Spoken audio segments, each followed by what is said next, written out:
many secrets that were revealed, namely secrets about the previous administration um, in the United States prior to Trump.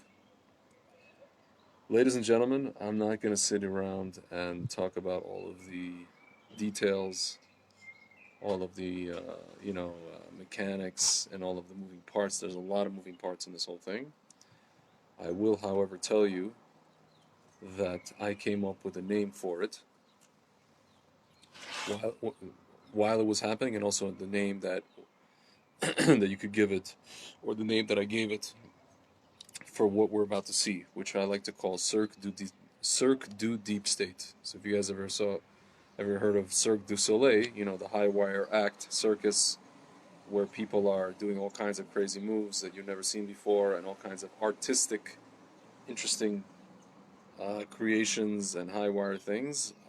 So this is basically the political equivalent of Cirque du Soleil, which I like to call Cirque du Deep State, ladies and gentlemen.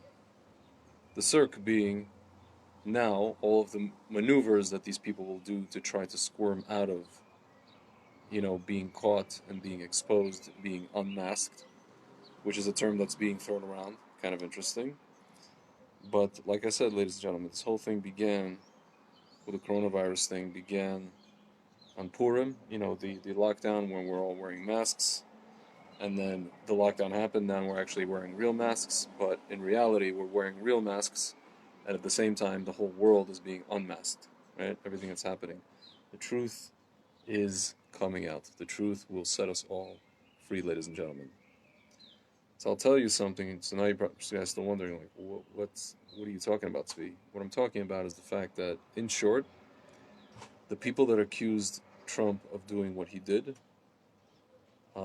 were actually the ones that actually did what he did, or were complicit in essentially framing him for accusing him of what he did with respect to Russia, with respect to Ukraine, primarily Russia. Um, I have some liberal friends telling me, well, this is the truth. It's true. I agree. But at the same time, this is Jewish friends, Orthodox people.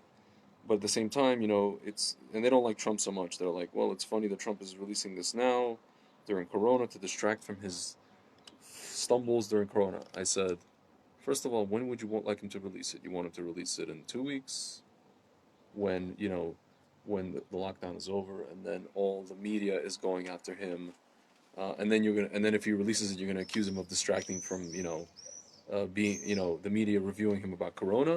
Like, when would you like him to release this? When is a good time? When is a good time to release the truth about the previous administration? Just let us know a good time. If you agree that that it is the truth, and it is, and you do agree that it is, just let us know. Maybe it was a good time 2 months ago. Maybe it would have been, once the Ukraine thing was over.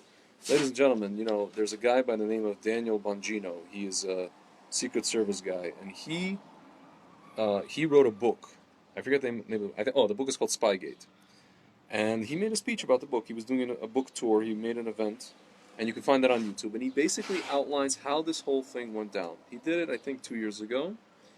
The name of this operation, as it were, that's actually being uncovered, is actually called Crossfire Hurricane. It had a name in the FBI, given by these crooked FBI agent. You're talking about Comey, Strzok, and all these, what's her name, Page, his girlfriend, the other people, a few other people. And every time somebody from the right wing would come on these shows and say the words Crossfire Hurricane, I remember Ben Shapiro went on Bill Maher, and he started talking about Crossfire Hurricane, and he said that Bill Barr is going to investigate this Crossfire Hurricane, and you should see the look on Bill Maher's face. He started rolling his eyes, he started laughing, he started face palming. The audience, who are just basically sheep and lemmings, and they follow whatever he says, started laughing. A bunch of these young millennial idiots. Ladies and gentlemen, but you know what? I wasn't laughing. The people who actually knew what was up weren't laughing. I think inside, a lot of these people on the left were not laughing either. They just don't. They just feel like for whatever reason, Trump, deserves what he gets, and whatever these politicians do, whether it's crooked or good, not good, let's just take morals, throw them out the window, whatever. What's good for the goose is good for the gander. It's all good, all's fair in love and in politics, right? As it were. How's that phrase go? All's fair in love and war. So, listen, ladies and gentlemen, but at the end of the day, there's a picture of Trump being inaugurated and Obama standing next to him, and it literally says on top of the picture in the meme, it says, Obama stood there knowing exactly what was happening and knowing in his head that he's going to be complicit in a coup against his president. So, ladies and gentlemen, now you may be asking yourself the question, Tzvi, why do you care? First of all, Obama's not the president anymore. Second of all, um, Trump is the president now. And also, you live in Israel. What do you care what happens in America? Ladies and gentlemen, the thing is like this. Obama, a lot of you viewers probably know, he was the worst, the most anti-Israel president on the face of the earth. He was the person who basically, and if you want to tell me, oh, look at all the stuff he signed off on in terms of giving Israel, what is it, the Iron Dome? Ladies and gentlemen, the Iron Dome is something that Israel needed because they did essentially a policy that Obama would have approved of, which is pulling Jews out of their homes in Gush Katif. So if you don't pull Jews out of their homes in Gush Katif, you don't need Iron Dome. You don't have rockets in your face every day, and you don't need something like an Iron Dome, which is actually signed off on by the Congress, which is appropriate, the money that's appropriated by the Congress, which Obama signed off on. Why? Because he didn't want to alienate 80% of the Jews that voted for him. Why would he alienate 80% of the Jewish voter base in America, who fund him, who do lobbying for him, who do all kinds of events for him, who basically propped him up, who put him into power? Why would he do that? He wouldn't do that. He's not stupid, right? He may be a criminal, but he's not stupid, right, ladies and gentlemen? So now you may be saying, okay, why does any of this matter? Okay, so he's gone. We weathered the storm. We weathered Obama. Bibi very skillfully pushed him away. The problem is, ladies and gentlemen, Obama, when he was president, essentially gave, in essence, in effect, $150 billion to Iran as part of the Iran deal, ladies and gentlemen. And we're dealing with this today to the point where President Trump is dealing with all of the foreign policy issues that were left for him today. He's dealing with Iran, who he has to confront. He's dealing with things with Putin and Russia and all these different things, but more so the dynamics in the Middle East. He's now dealing with everything that's happening with Israel and the Palestinians, whatever it is. I think he got to a point where he just said, you know what, it's hands off. Israel can do whatever it wants. It can annex this. It can, I approve of the Golan. I approve of this. I approve of that. That's over with, ladies and gentlemen. And you could see that Trump's policies with respect to Israel, you could see it. Any person could see it. Even any idiot who walks around calling Trump an anti-Semite could see that his policies with Israel compared to Obama, and maybe even any other president that ever came before Obama, is night and day, ladies and gentlemen. So now you may be saying, why do you need a U.S. president to give you the green light to do this, that, and the other? Shouldn't we be an independent country? That's true, ladies and gentlemen. But at the end of the day, it goes back to the pasuk: whoever blesses Israel is blessed through them, right? Avram Avinu said that. Hashem told that to Avram Avinu, right? So, if America blesses Israel, America's going to be blessed, ladies and gentlemen. It's as simple as that. I had the same friend tell me, oh, Trump is overseeing the worst economy since the Great Depression. And I'm just thinking to myself, does this person know how economics works? Yes, we have a lockdown for the last month and a half. And the American economy is predicated on consumerism. So if everything is locked down, if all the restaurants and all the movie theaters and all the shows and everything, sports is locked down, who's consuming what? People maybe are buying things on Amazon. They're buying essential items and extra things they're just not buying. We have the highest savings rate now ever, right? But back to the matter at hand, ladies and gentlemen. So, to answer your question, who cares what Obama did? It matters. Of course, it definitely matters, ladies and gentlemen. He tried to take down, this is the first time in the history, maybe, where a previous president tried to make a coup against a sitting president. He tried to make a coup. At best, they were doing it as an insurance policy, just in case Hillary lost. And they sensed that maybe Hillary would lose. Most likely she won't. They thought, she had a 95% chance odds in Las Vegas odds of winning. But Hashem decided, and if you want to say, well, Russia manipulated the election and this and that, and they hacked and this and that, and Trump knew and blah blah. Ladies and gentlemen, let's just say that you are right for a second. Let's just say that you're right. Let's just say Russia had a hand in this. What you need to understand, as my Israeli friend likes to say, what you need to understand is that Putin is a KGB operative who is very adept at doing something called he's very adept at driving a wedge in societies, in foreign nations. He was taught how to do this in the KGB while he was stationed in East Germany. There's a class on this, how to do misinformation campaigns, how to do what's called agitprop propaganda, how to do all of these things, right? But at the end of the day, ladies and gentlemen, I'm a firm believer, and any person who believes in Hashem believes that Hashem used these people as marionettes, right? Just like he used Obama and other people as marionettes, because without Obama, we wouldn't have gotten Trump. We went to the other end of the pendulum, ladies and gentlemen.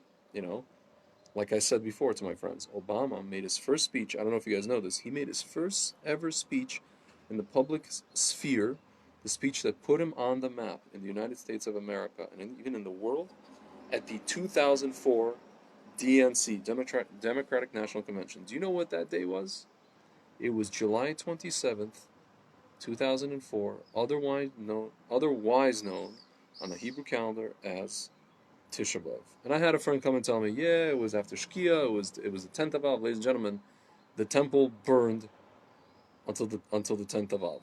And that's why we don't shave until Chatzot, until midday of the 10th of Av, not the 9th of Av, ladies and gentlemen. Okay? So the 10th of Av counts. It still counts. Ladies and gentlemen, it was a big shanda for Israel, but at the same time, Hashem sent this guy for us to fend him off, for people like Bibi to fend him off, for Israel to survive him, to survive despite him, to keep building in the cradle of Jewish civilization despite him, and for a person like Trump to come in and, you know what, give Israel what is rightfully Israel's.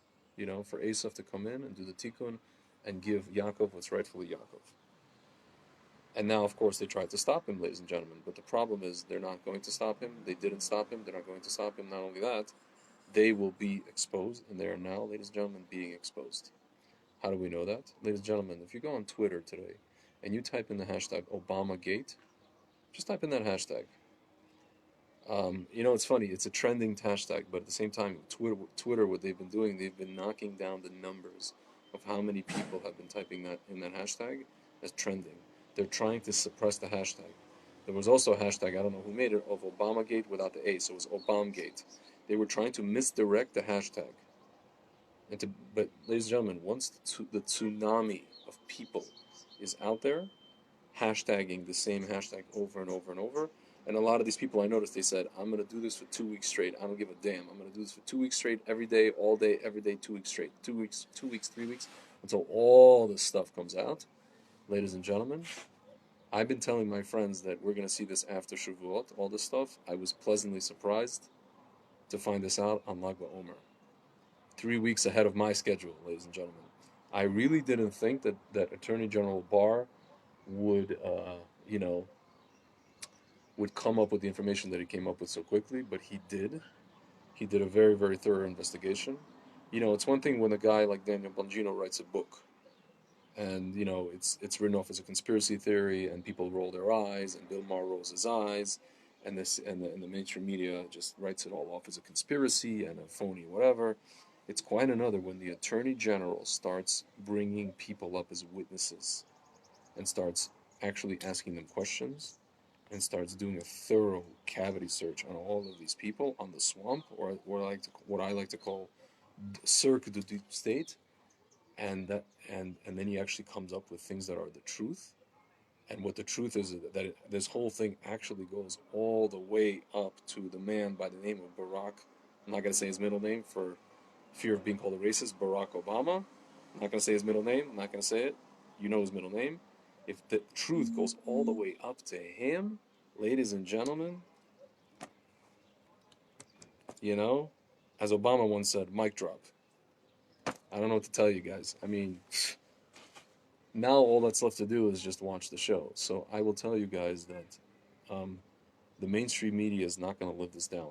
They are not going to let this, go. They're not going to go down without a fight. They're going to do whatever they can to manipulate this, to gaslight this, to what is it called? To basically ignore it or to dismiss it. And whatever comes up, they're gonna totally, you guys are gonna see something the equivalent of like, when you walk into a boiler room and you turn on the lights and the cockroaches scatter. This is exactly what you guys are about to see right now.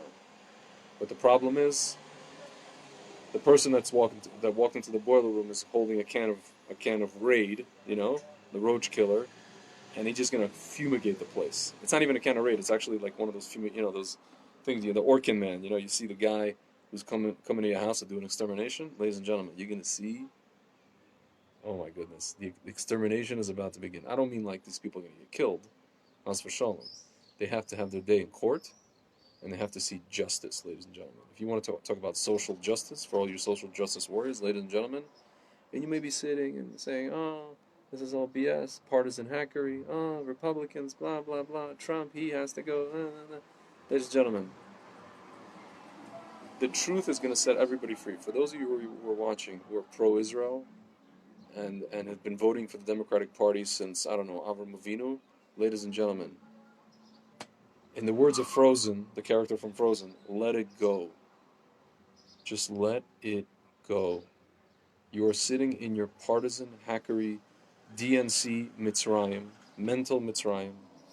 Like, I'm not here for partisanship. I'm not here for Republicans or Democrats, ladies and gentlemen. I'm just here for the emes, for the emet, for the truth. And the truth is, you don't mess with the apple of God's eye, Eretz Israel, and get away with it, ladies and gentlemen. You don't sit around and you tell the Prime Minister of Israel, I know you guys took back Jerusalem in 1967 and Judea and Samaria, but you know what? You got to go back to those lines. You got to go back beyond those lines, which are basically indefensible. And yeah, ladies and gentlemen, you don't try to manipulate an election in Israel, which he did. He paid an agency called V15 in 2015 to manipulate conduct foreign manipulation of an election in Israel. You want to talk about foreign manipulation of an election, ladies and gentlemen? Obama cornered the market on that long before Russia was even in the a twinkle in the Democratic Party's eye. Okay, ladies and gentlemen, Obama was complicit in that stuff. And you mess with Hashem's children, and I don't care how many of his children vote for Obama. How many of you guys vote for Obama? If a person that messes with Israel, it's one thing for all these other presidents to walk around, oh yeah, we're trying to do the two-state solution, we're trying to do this and we're trying to do that, but to come into the face of a prime minister and say, I know you guys won the war, which you guys didn't even start, in self-defense, fended off 4 or 5 Arab armies, but you know what? You guys got to give back Golan Heights, and you guys got to give back East Jerusalem, and the old city, and Judea and Samaria. Hells no. And on top of that, Hashem is going to bite you in the you-know-what, just for even doing that, just for even saying that stuff. You don't mess with us and get away with it, ladies and gentlemen. Mida keneged mida, okay? A deed for a deed. And now Obama and all these other people who were involved in this stuff are going to learn. This is going all the way up to the top, all the way up to him. Ladies and gentlemen, I'm telling you, they're not going to go down without a fight. They are going to fight this. They're going to ban people online. They're going to close down accounts. They're going to do that. They're going to whip out every weapon in their digital and physical arsenal to fight this off. And it's going to be a fight. We're in, ladies and gentlemen, we are in. This is a digital political war. We are in for it, and we're in it to win it. Ultimately, we will win. We will prevail. We will. Because the truth is like the brightest light you've ever seen in your life, ladies and gentlemen. It's like the light of the Torah that Shimon Bar Yochai gave us today. It's his your time today, but he gave us that when he essentially gave over the Zohar, the deepest part of Torah. It is about as bright as that light, ladies and gentlemen, and it's going to set you free. It's going to set everybody free. As soon as everything comes out in the open, which I said it's going to, I told people yesterday, I said, grab your popcorn, grab your kosher seaweed, grab your matbucha, You know, grab a challah bread, grab your favorite wine, pull up a chair, and watch the show. Ladies and gentlemen, you have a free ticket to Cirque du Deep State. You don't gotta pay no $150 for a Las Vegas show, Las Vegas performance. You have a free ticket to the Cirque du Deep State. All you gotta do is go on Twitter, type in Obama Gate, and voila, ladies and gentlemen. I mean, it's not even Pandora's box. It's like the biggest treasure trove you've ever seen in your entire life, ladies and gentlemen. It's literally the biggest treasure trove you've ever seen in your entire life. And on the one hand, I'm surprised, but on the other hand, I'm not surprised. I'm surprised when it came out. I'm not surprised that it did come out. And that's it, ladies and gentlemen. We're about to see something literally unprecedented. Never in the history has a previous president tried to um, orchestrate a coup against an elected president. Never in history. And that is why it matters. That is why Obama still matters. If you guys ever seen the movie Usual Suspects, if you didn't, I recommend you see it. Kevin Spacey's character. Kevin Spacey's a brilliant actor. Unfortunately, he got into some hot water recently, but he's a brilliant actor, and he played this character called Verbal Kint. He was a cripple, aka Kaiser Soze. And in the end of the movie, basically Kaiser Soze walks out of the police station. He ends up tricking everybody, or tricking the captain, and there's a quote from Kaiser Soze himself. It says, "The greatest trick the devil ever pulled was convincing the world he didn't exist." Ladies and gentlemen, the greatest trick Obama ever pulled was convincing you that he doesn't exist. And in the movie it says, and like that, he's gone. But he's not gone. He's been pulling the levers the entire time. And ladies and gentlemen, the whole mask is about to come off. And you're about to watch it. But, you'll see there's going to be a serious fight. There's going to be a serious fight. And the media hacks. Oh, the media hacks. It's going to be funny to watch them. It's going to be funny to watch them. Well, ladies and gentlemen, again, oh, who's yelling over there? Anyway, I think this person objects. Well, it doesn't matter whether you object or you support. You're about to see a show. All right, guys. I'll catch you later.